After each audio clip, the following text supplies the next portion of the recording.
Welcome to 99 TV. నేను Sai Sudha. Bulletin updates చూద్దాం. మాజీ మంత్రి రోజా దళితులను అవమానించే విధంగా ప్రవర్తించారని, ఆమెపై కేసు నమోదు చేయాలని కోరుతూ రాయలసీమ మాదిగ దండోరా నాయకులు కర్నూలు 3 టౌన్ పోలీసులకు ఫిర్యాదు చేశారు. రోజా మంత్రిగా ఉన్న సమయంలో దళితుడైన మనోహర్తో చెప్పులు మోయించారని, దళితులంటే చులకన భావం ఉన్న రోజాపై సీఎం చంద్రబాబు, హోంమంత్రి అనిత, జిల్లా పోలీసులు ఆమెపై కేసు నమోదు చేసి చర్యలు తీసుకోవాలని నాయకులు కోరారు.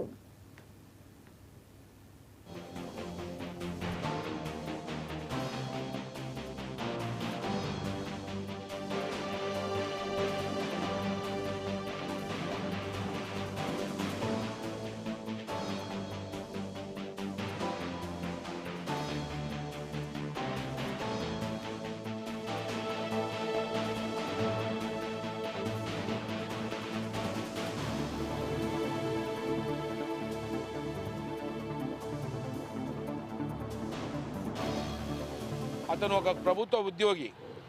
అతనితోని మనోహర్ చెప్పులు మోసుకొని రా అని చెప్పేసి కొన్ని వందల మంది చూస్తుండగా మనోహర్ అనే ఒక ఎస్సీకి, ఒక షెడ్యూల్ క్యాస్ట్ సంబంధించిన మనోహర్కి చెప్పులు మోసుకొని రా అని చెప్పేసి చెప్పడం వలన ఆ మనోహర్ అనే వ్యక్తి ఒక ఎస్సీ క్యాండిడేటు మరి సతమతం అయిపోయి, ఇంతమందిలో మినిస్టర్ గారు చెప్పారు చెప్పులుగానే మోయకుంటే నా ఉద్యోగం తీసేస్తుందేమనే ఉద్దేశంతో అతను చెప్పులు మోసుకొని రోజా ఎక్కడ పోతే రోజా గారు మాజీ మంత్రి వర్యులు ఎక్కడ పోతే వామేంపడే చెప్పులు మోసుకొని తిరగడం జరిగింది.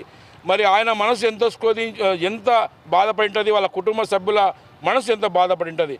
మరి అలాగని ఒక దళితుడు చెప్పులు మోసుకొని తిరగడం వలన మా దళిత జాతికే మరి ఆత్మగౌరవం దెబ్బతినింది, మా మనసులు చాలా గాయమైనాయి. కాబట్టి చట్టం అనేది పేదవాడికైనా ధనవంతునికైనా నిప్పులాగా ఉండాలి. అంటే ఆమెకు ఒక బానిసలు ఆమె చూస్తున్నది. కాబట్టి మరి ఏ మంత్రి కానీ, ఏ ఎమ్మెల్యే కానీ ఈ విధంగా ఎస్సీల పట్ల, ఎస్టీల పట్ల, సరే ఎస్సీ ఎస్టీ పక్క పెట్టినా కూడా మానవ హక్కులని హరిస్తున్నారు వీళ్ళు. మానవుని హక్కుని మరి అంతమందిలో మనోహర్ నువ్వు చెప్పులు తీసుకొని రా అంటే అతని మనసు ఎంత తల్లడిల్లింటుందో ఒకసారి ఆలోచన చేయాలి. ఖచ్చితంగా హోంశాఖ మంత్రి గారు, చంద్రబాబు నాయుడు గారు, అలాగే కర్నూలు జిల్లా ఎస్పీ గారు, మరి ప్రతి ఒక్కరు ఈ సంఘటన పైన ఖచ్చితంగా రోజా గారిని పైన ఈరోజే 24 అవర్స్లో ఎఫ్ఐఆర్ నమోదు చేసి మరి ఛార్జ్షీట్ వేసి ఆమెను అరెస్టు చేయాలని చెప్పేసి రాయలసీమ మాదిగ దండోరా తరపున మేము డిమాండ్ చేస్తున్నాం.